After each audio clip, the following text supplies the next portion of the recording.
আর আপনাকে করতে হবে না অন্নপূর্ণা ভান্ডারের ফর্ম ফিল আপ। বিরাট বড় স্বস্তির খবর রাজ্যের লক্ষ লক্ষ মা বোনেদের জন্য। আর আপনাকে সেই 12-13 পাতার ফর্ম ফিল আপ করতে হবে না। হ্যাঁ বন্ধুরা, একদম ঠিক শুনেছেন।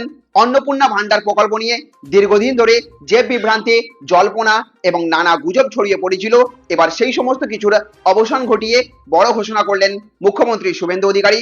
অন্নপূর্ণা ভান্ডার নিয়ে যারা গত কয়েকদিন ধরে চিন্তায় ছিলেন, যারা 11, 12 বা 13 পাতা দীর্ঘ ফর্ম দেখে আতঙ্কিত হয়ে পড়েছিলেন, তাদের জন্য এবার এলো বিরাট বড় সুখবর। সবচেয়ে বড় কথা, এবার ফর্ম ফিল আপ করতে না পারলেও চিন্তার কোনো কারণ নেই।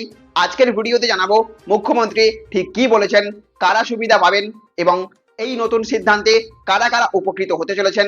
আপনার যাবতীয় সমস্ত প্রশ্নের উত্তর অন্নপূর্ণা ভান্ডার নিয়ে আজকের ভিডিওতে জানিয়ে দেব। তাই ভিডিওটা শেষ পর্যন্ত অবশ্যই দেখবেন। আর ভিডিওটি শুরু করার আগে ছোট্ট একটা অনুরোধ, ভিডিওটিতে এক্ষুনি একটা লাইক করে দেবেন, বেশি বেশি করে শেয়ার করবেন।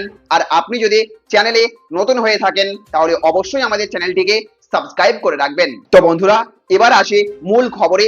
অন্নপূর্ণা ভান্ডারের ফর্ম প্রকাশ হওয়ার পর থেকেই রাজ্যের বিভিন্ন প্রান্ত থেকে একাধিক অভিযোগ সামনে আসছিল।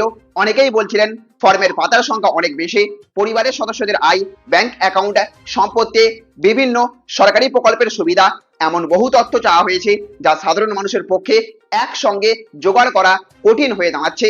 এই পরিস্থিতির মধ্যেই আপডেট দিয়েছেন নারী এবং শিশু উন্নয়ন এবং সমাজ কল্যাণ দপ্তরের মন্ত্রী অগ্নিমিত্রা পাল।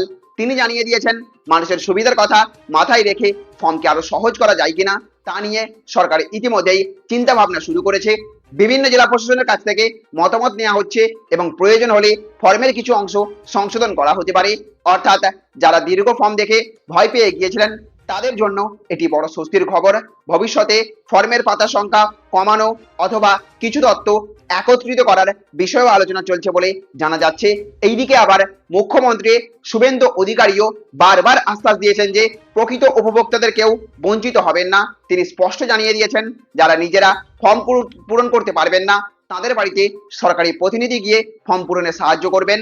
ফলে বয়স্ক মহিলা, অসুস্থ ব্যক্তি অথবা অনলাইন সম্পর্কে অজ্ঞ মানুষদের আর চিন্তা করতে হবে না। সরকার ইতিমধ্যেই এই প্রকল্পের কাজ দ্রুত সম্পন্ন করার জন্য 22টি জেলার জন্য 22 জন সচিব এবং প্রিন্সিপাল সেক্রেটারি পর্যায়ের অফিসারকে দায়িত্ব দেওয়া হয়েছে।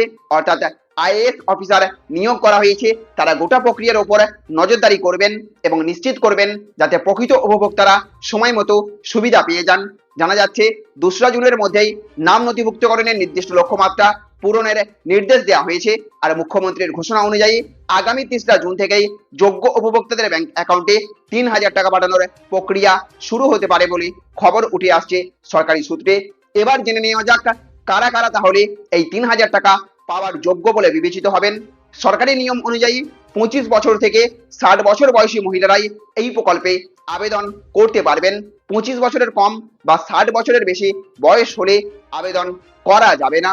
তবে একটি গুরুত্বপূর্ণ বিষয় হলো স্বামীর আয় বা পরিবারের অন্য সদস্যদের আয় এই প্রকল্পের ক্ষেত্রে বাধা কিন্তু নয়।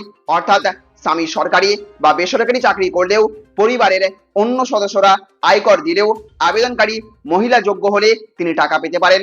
কিন্তু যদি আবেদনকারী নিজে সরকারি চাকরি করেন, সরকারি পেনশন পান অথবা নিজে আয়করদাতা হন তাহলে তিনি এই প্রকল্পের সুবিধা পাবেন না। এছাড়াও ব্যাংক অ্যাকাউন্টের সঙ্গে আধার লিঙ্ক থাকা বাধ্যতামূলক এবং যে অ্যাকাউন্টে টাকা পেতে চান সেখানে ডিবিটি বা ডাইরেক্ট বেনিফিট ট্রান্সফার সক্রিয় থাকতে হবে।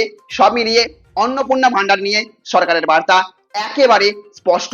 প্রকৃত উপভোক্তাদের কাছে দ্রুত এবং স্বচ্ছভাবে টাকা পৌঁছে দেওয়াই এখন প্রশাসনের প্রধান লক্ষ্য। সেই কারণেই একদিকে যেমন কড়া যাচাই চলছে, অন্যদিকে সাধারণ মানুষের সুবিধার জন্য আবেদন প্রক্রিয়াকে আরো সহজ করার দিকেও নজর দেওয়া হচ্ছে।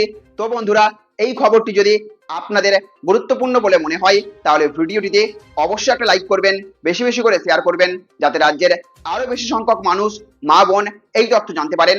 আর এমনই গুরুত্বপূর্ণ সরকারি প্রকল্প, ভাতা, রেশন, ব্যাংকিং এবং সরকারি আপডেট সবার আগে পেতে আমাদের চ্যানেল টেক্সারিং অনলাইনকে সাবস্ক্রাইব করে রাখবেন। ভালো থাকবেন, সুস্থ থাকবেন।